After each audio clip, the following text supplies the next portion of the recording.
Hi everyone, आप सभी लोगों का चैनल में स्वागत है। तो आज का जो मैराथन सीरीज़ के जो क्वेश्चन है वो टी.एस. एलियट से रिलेटेड है। सो हम 30 क्वेश्चंस जल्दी से टी.एस. एलियट से रिलेटेड कर लेते हैं जो एग्जाम पॉइंट ऑफ व्यू से इम्पॉर्टेंट है। So first question is your, who said a poetry of revolt against moral ideas is poetry of revolt against life. ये किसने कहा कि जो एक पोइट्री है, जो एक कविता है, वो एक लड़ाई है नैतिकता के आइडियाज़ के खिलाफ, और ये पोइट्री भी है रिवोल्ट अगेंस्ट लाइफ, मतलब जो जीवन का जो जीवन है जो उसके अगेंस्ट भी ये पोयम की क्या है, एक लड़ाई है। तो ये एक्चुअली ये जो कथन है ये किसने कहा है? ये मैथ्यू अर्नोल्ड ने कहा है। पहले तो इसको ऑप्शन को सही कर लीजिए, Matthew Arnold is your right answer. जिन्हें एज ए क्रिटिक, इन्हें क्रिटिक माना जाता है। मैथ्यू अर्नोल्ड बहुत ही मोरलिस्ट, जिसे हम कहते हैं ना, बहुत ही ज़्यादा मोरल्स के ऊपर बात करते थे और बहुत ही इनके डेफिनेट आइडियाज़ हैं कि क्या करना है और क्या नहीं करना है।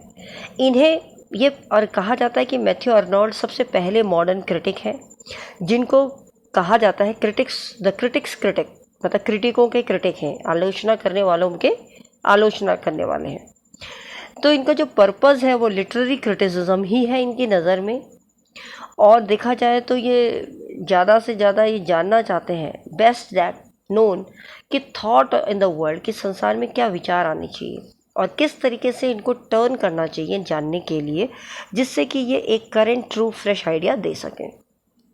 नेक्स्ट क्वेश्चन, इलियट रॉट ऐश वेडनेसडे। इन्होंने ऐश वेडनेसडे वर्क को लिखा था कुछ साल बाद, ये साल है, ईयर्स आएगा, कुछ साल बाद किसमें? जब उन्होंने अपना धर्म बदल लिया था। टू विच क्रिश्चियन डिनोमिनेशन, जो क्रिश्चियन डिनोमिनेशन का मतलब होता है संप्रदाय, तो वो कौन सा डिनोमिनेशन था, कौन सा संप्रदाय था जिसमें ये बदल गए थे? वो था एंग्लिकन। मैं आपको बता दूं, ऐश वेडनेसडे आई थी 1927 में, ये वर्क आया था 1927 में, ये वर्क आया था, ठीक है। और इन्होंने एंग्लिकेनिज्म मतलब कि क्रिश्चियन संप्रदाय को पब्लिश किया था 1930 में, याद रखिएगा 1930 में इसको पब्लिश किया था। यह पोयम इस डील कर रही है कि किस तरीके से संघर्ष करता है कोई आदमी, ठीक है। When one who has lacked, जब उसके पास कमी, मतलब उसके पास विश्वास की कमी हो जाती है, उसके पास्ट मतलब उसके बीते हुए अगर हम उसकी जो कोशिशें हैं, कोशिश करने पर भी वो उसके पास उम्मीदें ख़त्म हो जाती हैं, फिर वो भगवान के शरण में जाता है। और ये बात सही है, जब इंसान थक जाता है, हार जाता है, जब मेहनत करता है, रिज़ल्ट नहीं मिलता, उसके बाद वो भगवान ही की शरण में जाता है। तो यही चीज़ उन्होंने बताई है।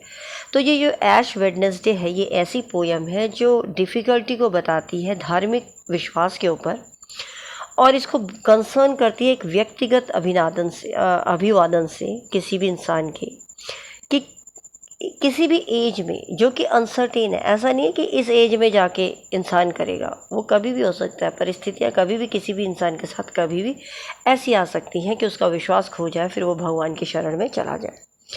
नेक्स्ट क्वेश्चन है आपका क्वेश्चन नंबर 3। क्वेश्चन नंबर 3 है, which of the following poem TS. Eliot creates a mysterious landscape haunted by female figure. ऐसा कौन सी पोयम है जिसमें रहस्यवादी भूस्थल जो कि फीमेल फिगर्स के द्वारा हॉन्टेड किया जाता है, डराया जाता है, वो बताया गया है कौन से वर्क में? तो वो वर्क है जिरोनशन टी.एस. एलियट की एक बहुत ही ग्रीक, ये जो वर्ड है जिरोनशन, ये ग्रीक वर्ड से आया है, और इस ग्रीक वर्ड का मतलब होता है लिख लीजिए आप चाहे, लिटिल ओल्ड मैन। और ये एक ड्रामेटिक मोनोलॉग है जो कि एक नाटकीय एक आलाप है, रिलेट करता है ओपिनियन का, राय का और प्रभाव का, किसी भी प्रभाव का किसके ऊपर? एक एल्डरली मैन है, एक बूढ़ा व्यक्ति है जो डिस्क्राइब कर रहा है यूरोप को जब वर्ल्ड वॉर हो गया उसकी ही आंखों के सामने, और जिसने कि ये सब चीज़ें तब देखी थी जब वो 19th सेंचुरी में था। तो उसी चीज़ को वो बताता है कि वो भयावह, वो डरावना स्थल था, ठीक है। नेक्स्ट क्वेश्चन पे आई होप ये क्लियर हो रहे होंगे आपको। Question number 4, where was Eliot's The Love Song of J. Alfred Prufrock first published. तो आपको इस प्रोफॉर्क जो एल्फर्ड की जो वर्क है ये सबसे पहले पब्लिश हुआ था पोइट्री मैगजीन में। कब हुआ था ये भी याद रख लीजिए, 1915 में। सपोज ईयर पूछ लिया जाए।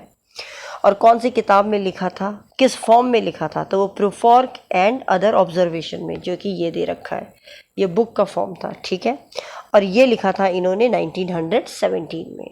ये जो आया था इस बुक में दैट वाज इन 1917। 1915 में ये पोइट्री मैगजीन में आया, किताब की फॉर्म में ये 1917 में प्रोफॉर्क एंड अदर ऑब्जर्वेशन के नाम से आया।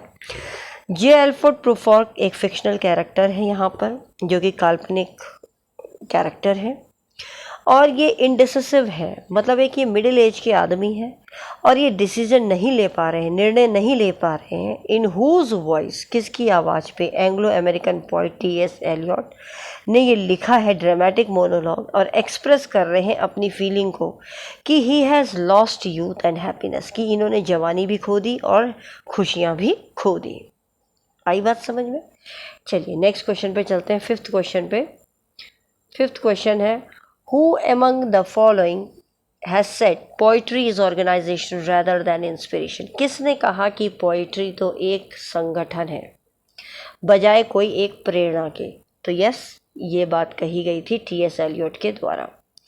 उन्होंने इस चीज़ को बोला क्योंकि उन्होंने कंपेयर किया पोइट के माइंड को एक जार से, एक बर्तन से, रिसेप्टिकल भी कह सकते हो, जहाँ पर कोई भी चीज़ें क्या है, स्टोर है, नंबरलेस फीलिंग है, इमोशंस है, और जो रहती है वहाँ बड़े ही अनऑर्गेनाइज्ड रूप में। अनऑर्गेनाइज्ड रहती है क्योंकि भाई ऐसा तो नहीं है विचार एक एक करके आएंगे, विचार कैसे भी आ सकते हैं, और एक चायटिक फॉर्म भी में भी रहता है, कब क्या आ जाए यू नेवर नो।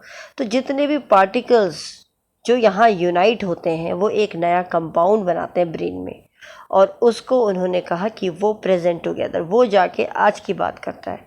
तो पोइट्री एक ऑर्गेनाइजेशन है, एक संगठन है, बजाय एक इंस्पिरेशन के, ठीक है। अब ये लाइंस किससे ली गई हैं, सपोज एग्जाम में ये पूछ लिया जाए तो आपको ये याद रखना है, ट्रेडिशन एंड इंडिविजुअल टैलेंट। याद कर लीजिए, लिख लीजिए कहीं नोटबुक में जब आप लिखते हैं। जब भी आप ये कोई वीडियो, मेरी वीडियो जब देखते हैं तो कृपया करके नोटबुक या पेन जरूर रखा करें, क्योंकि आपको बहुत कुछ सीखने को मिलता है ना। और कई बार डिफ़िकल्ट वर्ड्स होते हैं वो भी समझ में आ जाते हैं, तो आप लिख सकते हैं जिसको जैसा लगे। तो ये एक नया कंपाउंड बना देते हैं। तो इनकी जो पोइट्री है वो ऑर्गेनाइजेशन है, किससे लिया गया है, ट्रेडिशन एंड इंडिविजुअल टैलेंट्स, और ये रिफ्यूज़ करते हैं थियरी ऑफ वर्ड्सवर्थ, जो विलियम वर्ड्सवर्थ जी की जो थियरी है उसको ये मना करते हैं। चलिए नेक्स्ट क्वेश्चन पे चलते हैं, sixth. In which of the following essays did Eliot coin the term? इन्होंने ऑब्जेक्टिव कोरिलेटिव, जिसको मतलब होता है वस्तुनिष्ठ सह संबंधी, ठीक है, तो ये इन्होंने किस में बताया? तो ये हैमलेट एंड हिज प्रॉब्लम्स। कैसे बताया था? Hamlet and his problems. Actually TS. Eliot ने ही लिखी थी, ये अपना वर्क लिखा था ऐसे, उस ऐसे का नाम था हैमलेट एंड हिज प्रॉब्लम्स। 1919 में लिखा था, ये भी याद रखिए, 1919 में इन्होंने ये वर्क लिखा था, और इसको पब्लिश किया गया था सेक्रेड वुड में, ये भी याद रखिएगा, द सेक्रेड वुड में इसको क्या किया गया था, पब्लिश किया गया था 1920 में। ये जो टर्म है ये ओरिजिनली यूज़ किया गया था 19th सेंचुरी में एक पेंटर के द्वारा, और उस पेंटर का नाम था वॉशिंगटन एल्स्टन। लिख लीजिए, चाहे वॉशिंगटन तो लिख ही लेंगे, एल्स्टन। उसने इस टर्म को जिसका नाम है ऑब्जेक्टिव कोरिलेटिव, उसने इस टर्म को क्या किया था, यूज़ किया था इस टर्म को। शॉर्ट में अगर हम बात करें तो ये एक फ्रेज़ है जो एक ऐसी सिचुएशन को बताता है या ऐसी घटना को बताता है जहां आदमी एक जो फॉर्मूला उसने खोजा है उस पर्टिकुलर इमोशंस प्ले में लाता है। और एलियट के अनुसार हैमलेट जो है, हैमलेट को उन्होंने एक आर्टिस्टिक फेलियर माना क्योंकि वो डिसीजन नहीं ले पाता, और मैकबेथ को उन्होंने आर्टिस्टिक सक्सेस माना। तो ये उनकी राय थी टी.एस. एलियट की वर्क से रिलेटेड। नेक्स्ट क्वेश्चन पर चलते हैं, 7th क्वेश्चन है, let's have a look. Who defined poetry in the following manner?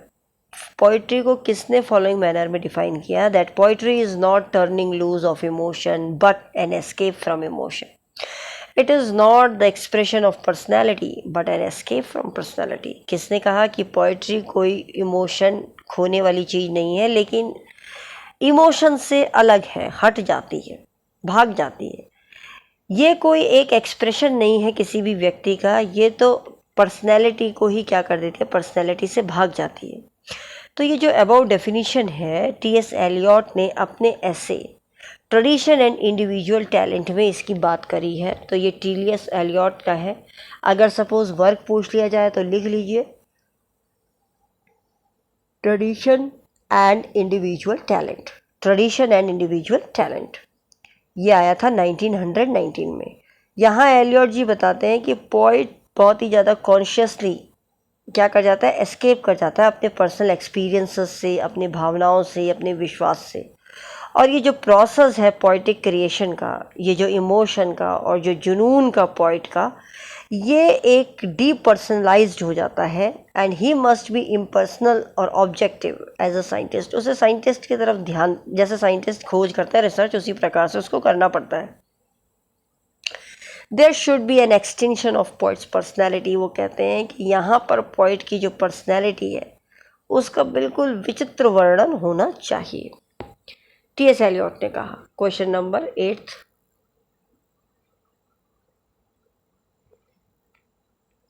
In which poem TS. Eliot of the following lines appear होती हैं? April is the cruellest month breeding, lilacs out of the dead land mixing, memory and desire stirring, dull roots with spring rain. कहते हैं कि अप्रैल सबसे बुरा महीना है breeding का, पैदावार का. जो सफ़ेद लिलक के जो फूल हैं वो अब मरे हुए थे, जो अब आ गए हैं. मेमोरी, डिज़ायर, स्टीयरिंग बदल रही है. और जो डल रूट थे अब वो स्प्रिंग रेन में क्या हो रहे हैं, आ रहे हैं. तो ये जो वर्क है, ये वर्क कौन सा है इनका? The waste land. ये याद रखिए, द वेस्ट लैंड का है. ये आई थी 1922 में, ये भी लिख लीजिए. एक्चुअली आज वीडियो बहुत लेट बना रहे हैं बिकॉज नेट नहीं था. तो आज after I think it's almost 2 o'clock I am just making this video right now. तो आप इसको, अगर मेरी आवाज़ में कहीं कुछ लगे तो प्लीज़ आप थोड़ा सा इसको वो करिएगा, नज़रअंदाज कीजिएगा, वैसे आप आंसर पे ध्यान दीजिएगा. राइट. तो वेस्ट लैंड है 1922. नेक्स्ट चलते हैं question number 10th. Sorry, it's 9th. Fill in the blanks with the following options given. Eliot made the great use of dash in his poetry. कौन सी पोइट्री का use ज़्यादा किया उन्होंने? Free verse का किया है. फ्री वर्स आप जानते हैं जिसमें कोई भी मीटर नहीं होगा, राइम नहीं होगी, और कोई भी जो भी रिकग्नाइजेबल वाले वर्ड्स या पैटर्न होते हैं वो नहीं होते हैं. ये फॉलो करता है रिदम, जो नेचुरल स्पीच होती है. फ्रेंच टर्म में हम इसको बात करते हैं वर्ड्स लिबरी. फ्री वर्स कहते हैं इसको. ठीक है, तो फ्री वर्स आएगा. 10th क्वेश्चन है, to whom did Eliot dedicate the poem the waste land. इन्होंने ये वेस्ट लैंड एक्चुअली किसको डेडिकेट करी है? तो इनका डेडिकेशन था इज़रा पाउंड के लिए. ये जो पोएम है वो इज़रा पाउंड को करते हैं, जो उनकी मदद करती है इनको संक्षिप्त करने के लिए. जो ये ओरिजिनल मैन्यूस्क्रिप्ट होता है इसको नियरली हाफ कर देती है, नहीं तो बहुत बड़ा बन जाता है. तो पोएम डिवाइड हो जाती है 5 सेक्शन में. जो पहला है उसमें तो ब्यूरियल ऑफ डेड बताया गया है, इंट्रोड्यूस किया गया है. डाइवर्स थीम है डिस्पेयर की. सेकंड में गेम ऑफ चेस बताया है. थर्ड में फायर सरमॉन बताया है, उस आग की उपदेश को बताया. चौथे में डेथ बाय वाटर बताया है. और कल्मिनेटिंग 5th सेक्शन में कैसा थंडर था, थंडर ने क्या कहा. इस तरीके से ये 5 सेक्शन में डिवाइड है. तो इज़रा पाउंड को इन्होंने डेडिकेट किया है. नेक्स्ट क्वेश्चन है 11th. Just a minute. 11th, yes, 11th question देखिए. In The Function of Criticism T S. Eliot attacked J. Middleton, Murry and a similar critics for being devotees of what he called. कहते हैं कि जो function है criticism का उसमें T.S.. Eliot ने attack किया है जे. मिडल्टन, मोरी को, और सिमिलर क्रिटिक्स भी रहे हैं जो डिवोट करते हैं. वो कौन है? तो उसमें इनर वॉइस आता है. आपकी अगर बात करें तो वो जो वर्क जिसको इन्होंने डिवोट किया है ये काम क्रिटिक के लिए, that is the inner voice. यहाँ पर इनर वॉइस जो है यहाँ पर ये दिखाया गया है कि इंडिविजुअल्स जिनकी अनिच्छाएं हैं एक्सेप्ट करने की बाहर के स्टैंडर्ड को, लिटरेरी टेस्ट को या प्रॉपर्टी को, वो सिर्फ और सिर्फ क्या कर सकते हैं, कुड ओनली करप्ट, वो करप्ट कर सकते हैं, बर्बाद कर सकते हैं कंटेम्प्रेरी क्रिटिकल इंटेलिजेंस को। तो इलियट के नज़रिए में एक रिक्वायर्ड ऑब्जेक्टिव मेजर होना चाहिए जिसमें किसी क्वालिटी को या जहाँ कोई एंथुसियास्टिक रेस्पॉन्सिवनेस ना हो क्रिटिक के लिए, कहने का मतलब आलोचना को ना बढ़ाया जाए, ठीक है। तो फंक्शन क्रिटिसिज्म जो टी.एस. एलियट ने पब्लिश किया था 1923 में, बेसिकली ये एक रेस्पॉन्स था मिडल्टन मरीज का ऐसे रोमांटिसिज्म और ट्रेडिशन के लिए। तो ये ऐसे रिवाइज करता है। बाकी इसमें इतना ही है इनर वॉइस का। नेक्स्ट क्वेश्चन चलते हैं 12th। How does TS. Eliot sum up the peculiar quality of Marvell's Horatian ode? किस प्रकार से TS. Eliot ji sum up करते हैं, जो सम अप मतलब एक कंक्लूड करते हैं पेक्यूलियर क्वालिटी मार्वल्स की होरेशियन ओड की? तो वो करते हैं कि ये एक क्या है, टफ रीजनेबलनेस मतलब तर्क संगतता, beneath a slight lyric grace मतलब ये जो थोड़ा सा जो हल्का फुल्का जो ग्रेस चमक है लिरिक की उसके थोड़ा सा अंदर है। तो एलियट जी ने इसको लिखा था और टेक्निकल एकम्प्लिशमेंट है उनके वोकेबलरी और सिंटेक्स का इन्होंने बात यहाँ पर यूज़ करी है। होरेस ओड एक्सेलेंट एग्जाम्पल देता है कॉम्बेल्स का रिटर्न आइलैंड से जब वो आते हैं। तो फुल टाइटल इसीलिए ये बन जाता है एन याद रखिएगा, Horatian Ode upon Cromwell's Return from Ireland. कभी आपसे फुल टाइटल पूछ ले तो ये आपका फुल टाइटल आ जाएगा। नेक्स्ट क्वेश्चन है question number 13। TS. Eliot's concept of tradition is as countered by Harold Bloom's. तो टी.एस. एलियट का ये जो कंसेप्ट है ये किससे काउंटर का मतलब है आमना सामना होता है। तो वो होता है इनका हैरोल्ड ब्लूम्स का जो टर्म है एंग्जाइटी ऑफ इन्फ्लुएंस। क्या है? Anxiety of influence. ये आया था वर्क 1973 में। ओके और ये जो टर्म है ये ट्रेडिशन इसमें इम्ब्यूड है। इम्ब्यूड का मतलब होता है कि रीति रिवाज को बड़ा रंग भरा हुआ है, रंगा हुआ है, समझाया गया है एक स्पेशल और कॉम्प्लेक्स कैरेक्टर के थ्रू। ये रिप्रेजेंट करता है एक साइमल्टेनियस ऑर्डर जहाँ इलियट ये बताते हैं कि हिस्टोरिकल जो टाइमलेसनेस है वो एक फ्यूजन है हमारे पास्ट प्रेजेंट का, सब सेम टाइम का, सेम सेंस जो हम प्रेजेंट टेम्परली जी रहे हैं। तो this is all about that. इसके बाद चलते हैं क्वेश्चन नंबर हमारा 14th। क्वेश्चन नंबर 14th है आपका arrange the following essays by TS. Eliot chronologically. अब इनको क्रोनोलॉजिकली लगाना है कि पहले कौन सा आया, दूसरा कौन सा आया, तीसरा कौन सा है। तो मैं आपको एक एक करके बता दूं। सबसे पहले 1919 में आया था ट्रेडिशन ऑफ इंडिविजुअलिज्म टैलेंट, ये आया था 1919। आप फिर अपने आप लगा लेंगे कि कौन सा पहला आया। ट्रेडिशन ऑफ इंडिविजुअल टैलेंट आया था 1919, ठीक है। इसके बाद 1920 में आता है, एक साल बाद, और उस वर्क का नाम रहता है हेमलेट एंड इट्स प्रॉब्लम। ये इसके एक साल बाद 1920 में आता है, ठीक है। फिर इसके बाद इनका एक वर्क आता है 1921 में आता है, दैट इज़ मेटाफिजिकल पॉइंट्स। ये है 1921, एक साल का अंतर है अभी तक। तो उसके बाद 1924 में आता है इनका homage to John Dryden. This is homage to John Dryden 3 essays of poetry. तो ये वर्क आता है इनका 1921 में, सॉरी 21 में नहीं आएगा, 24 में आएगा, ठीक है। तो अब आप समझ गए इसके ऑप्शंस क्या बनेंगे।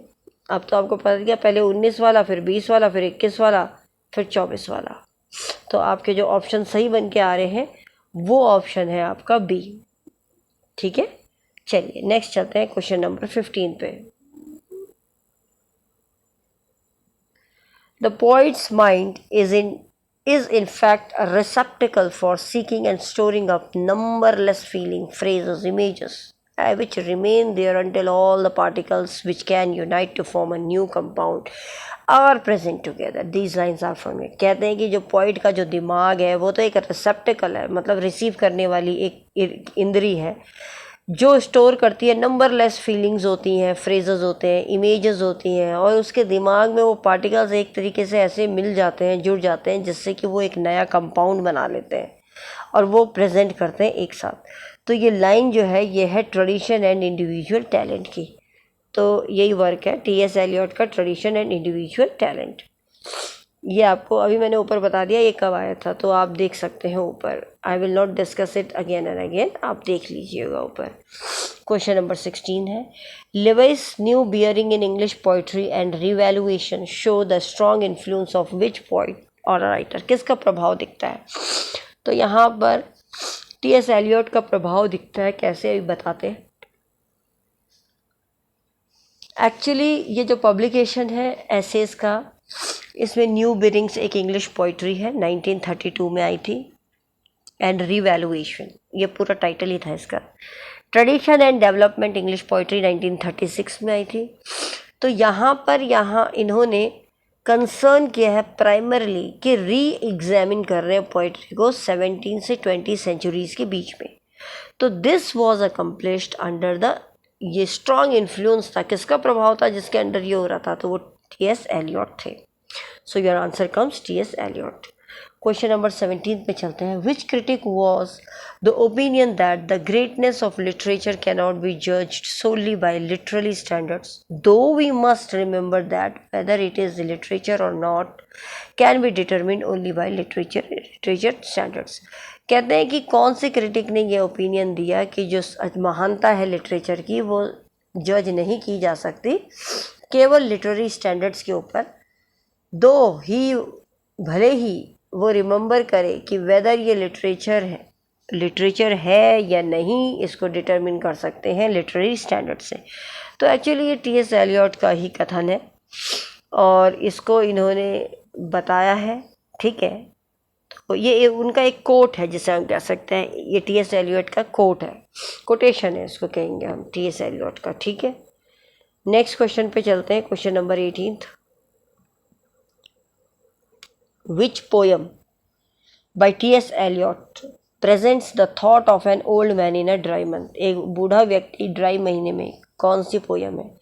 तो ये पोयम आपको याद आ रही होगी, ग्रोशन। आपको याद आ रहा होगा, अभी पहले भी कहा, जिसमें हॉन्टेड बताया। तो एक ड्राई मंथ में एक आदमी है, ओल्ड व्यक्ति है, जो टाइटल है वो ग्रोशन है, जिसका मतलब होता है लिटिल ओल्ड मैन, और ये पोयम एक ड्रामेटिक मोनोलॉग है, ठीक है। नेक्स्ट क्वेश्चन पे चलते हैं। 19th क्वेश्चन है, dash was the pattern of John Locke. John Locke के संरक्षण कौन थे? संरक्षण उनको देखने वाले जॉन लॉक को। तो जॉन लॉक को देखने वाले जो संरक्षक थे उनका नाम था अर्ल ऑफ शेफ्टसबरी। याद रखिएगा, उनका नाम था अर्ल ऑफ शेफ्टसबरी, ठीक है। तो ये एक इंग्लिश पॉलिटिशियन भी थे उस समय के, तो चार्ल्स सेकंड के टाइम पे ही ये थे, और इन्हें फाउंडर भी कहा जाता है, विंग्स पार्टी के मेंबर भी कहलाए जाते हैं। क्वेश्चन नंबर है 20,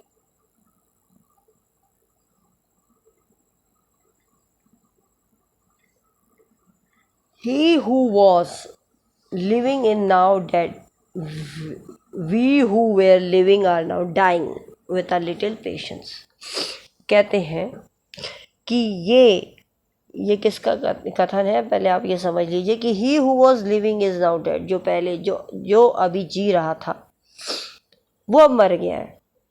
we who were living, हम लोग जो जी रहे थे हम मर रहे हैं। विथ अ लिटिल पेशेंस, बड़े ही कम धैर्य के साथ। तो ये टी.एस. एलियट का कौन सा वर्क है? तो ये वर्क है क्राइस्ट। तो ये एक्चुअली बताना चाहते हैं, यहाँ पर क्राइस्ट एक स्पोकन की बात कर रहे हैं, मतलब बता रहे हैं कि ही हु वॉज लिविंग, जो अब जी रहे हैं वही इस चीज़ को बता रहे हैं, क्राइस्ट बता रहे हैं, लॉर्ड जीसस क्राइस्ट। तो ये लाइन अपीयर होती है अगर आपको पता हो व्हाट थंडर सेड के सेक्शन 5 में, जो वेस्टलैंड, ये वेस्टलैंड का है, 1922 में लिखी गई थी। 1922 एक्चुअली टाइम बहुत ज़्यादा हो गया है, रात के ऑलमोस्ट 3 o'clock भी 2:30 हो चुके हैं, तो इसलिए थोड़ा सा आवाज़ में वो आप मतलब पढ़ाने का तरीका वही है, लेकिन थोड़ा सा स्पीड में ज़रूर पढ़ा रहे होंगे आज थोड़ी आपको स्पीड लगेगी मेरे पढ़ाने पे, पर क्लियरिटी है या नहीं है ये आप मुझे बता दीजिएगा फीडबैक देके। नेक्स्ट क्वेश्चन चलते हैं 21। मैं अपनी तरफ से कोशिश पूरी कर रही हूँ कि आपको हर एक आंसर समझ में आए। T.S. Eliot's murder in the cathedral drew on an eye witness to the event a clerk named। तो वो कहते हैं ये T.S. एलियट का जो मर्डर है कैथेड्रल ड्रू क्या करता है, आई की विटनेस, मतलब क्या इवेंट बताता है, क्लर्क नेम्ड। तो वो क्लर्क का नाम रहता है यहाँ पर एडवर्ड ग्रिम। क्या रहता है, एडवर्ड ग्रिम, ठीक है ना। तो एलियट ड्रू हेविली यहाँ पर लिख रहे हैं राइटिंग, एक क्लर्क है जो आई विटनेस बताता है अपने आप को इस घटना का।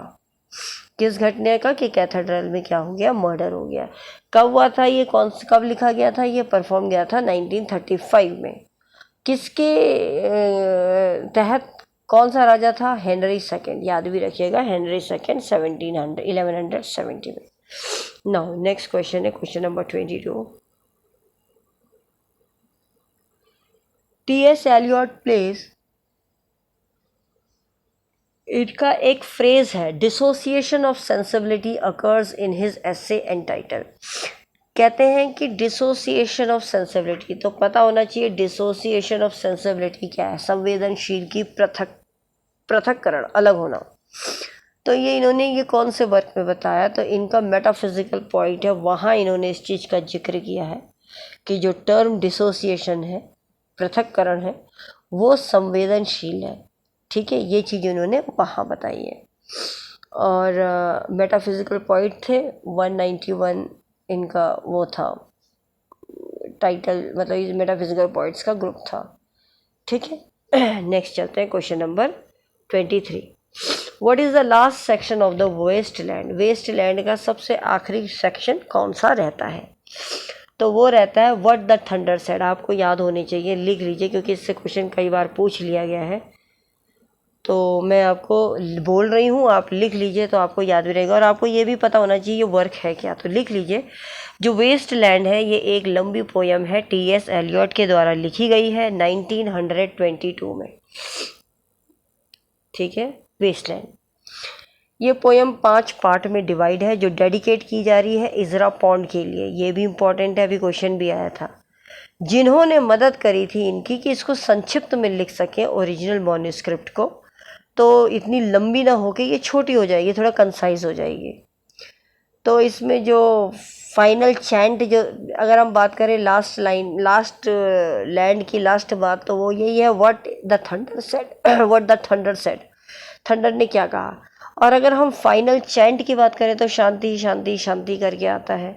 तो पहले लिख लो, पहले सेक्शन में द ब्यूरियल ऑफ डेड है, दूसरे सेक्शन में गेम ऑफ चेस है, तीसरे सेक्शन में फायर सेरेमन है, चौथे सेक्शन में डेथ बाय वाटर है, पांचवें सेक्शन में the world what the thunder said का है। तो ये पॉइंट पूछ लिए जाते हैं कभी कभी एग्जाम में, है ना। चलिए क्वेश्चन नंबर 26 फोर्थ पे चलते हैं। Who asserted himself as a classicist in the literature, royalist in the politics and Anglo-Catholic in region। किसने अपने आप को कहा कि मैं तो बहुत ही आर्टिस्टिक पर्सन हूँ, क्लासिक का मतलब यहाँ एक आर्टिस्टिक पर्सन हूँ लिटरेचर का, रॉयलिस्ट है मेरे अंदर पॉलिटिक्स को लेकर, मैं बहुत रॉयल हूँ, और एंग्लो कैथोलिक मेरा धर्म है। तो T.S. एलियट ने ये बात कही थी, okay, T.S. Elliott. Next question है, T.S. Eliot's objective correlative signifies the writers ability. यहाँ राइटर की क्या एबिलिटी बताई जा रही है, तो यहाँ राइटर की एबिलिटी है objective the emotional state of mind, कि इंसान का जो इमोशनल माइंड है उसका क्या ऑब्जेक्टिव है, उसको इन्होंने यहाँ बताया है। तो ये ज़्यादा डिटेल में समझाने की ज़रूरत नहीं है, बस आप यही लिख सकते हैं कि क्योंकि इन्होंने हैमलेट को आर्टिस्टिक फेलियर बताया, तो यहाँ से लगता है कि ये इमोशनल जो स्टेट ऑफ माइंड है उसको एक ऑब्जेक्टिव समझ रहे हैं। नेक्स्ट क्वेश्चन है question number 26। Portrait of the lady is a dramatic monologue. ये भी एक नाटकीय एक आलाप है जो लिखा गया है टी.एस. एलियट के द्वारा। ये एक पोयम है जिसमें ये आप कह सकते हैं poem is one of the two main, इसमें दो मेन बोस्टन पोयम्स हैं जो लिखी गई थी एलियट और दूसरे से। तो जो लव सॉन्ग है जे एल्फ्रेड प्रूफॉक का, वो अपर क्लास सोसाइटी को बताता है जिसमें टाइम समथिंग रेदर है बजाय एम्प्टी के, खालीपन से ज़्यादा इम्पोर्टेंट टाइम को दिया है। नेक्स्ट क्वेश्चन है आपका 27। तो 27 क्वेश्चन है from which of the following poem has given lines here we go round the prickly pear, prickly pear, prickly pear, here we go round the prickly pear. कि भाई अभी हम देखो यहाँ घूम रहे हैं कांटेदार नाशपाती के पेड़ों पे हम गोल गोल घूम रहे हैं। तो ये जो वर्क है ये फ्री वर्ड्स में लिखा है, पहले आपको याद होना चाहिए, फ्री वर्ड्स में लिखा है और ये होलोमैन से लिया है। कहाँ से लिया है इसका वर्क भी मैं आपको बता दूँ, इसको लिया गया है द होलोमैन से। और होलोमैन जो है इनकी एक फ्री वर्ड्स में लिखा गया है। ये जो टर्म है होलोमैन ये आता है हार्ट ऑफ डार्कनेस। अगर इसका मतलब जानना चाहते हैं तो इसका मतलब होता है हार्ट ऑफ डार्कनेस, DARKNESS। ठीक है। अलोंग द सेइंग जिसमें मिष्टा खुर्ज दे एड, ये इस तरीके से बोलते हैं। नेक्स्ट क्वेश्चन चलते हैं question number 28। Which of the following works does not belong to romantic poetry. में कौन सा वर्क नहीं बिलोंग करता है, तो वो है आपका वेस्टलैंड। क्योंकि वेस्टलैंड में तो सब चीज़ बंजरपन इस चीज़ों को बताया है, बाकी तो जितने भी वर्क हैं वो सब यही हैं। एक इम्पॉर्टेंट पोयम है 20th सेंचुरी की, सेंट्रल वर्क है मॉडर्न पोइट्री का। 1922 में ये वेस्टलैंड लिखी गई थी। वेस्टलैंड एक इनिशियली मानी जाती है He Do the Police in Different Voices के नाम से भी। ये कोटेशन है चार्ल्स डिकन्स का, अवर म्यूचुअल फ्रेंड उससे आता है।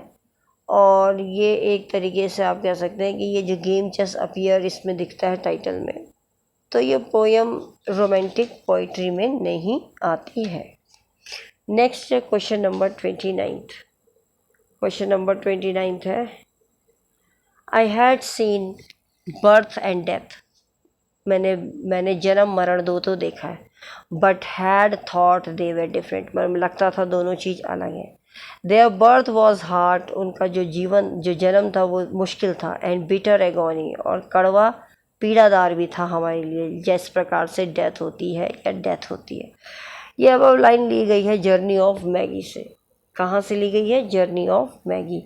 ये एक 43 लाइन की पोयम है, 1927 में ये लिखी गई थी। इसको लिख लीजिए पॉइंट्स को।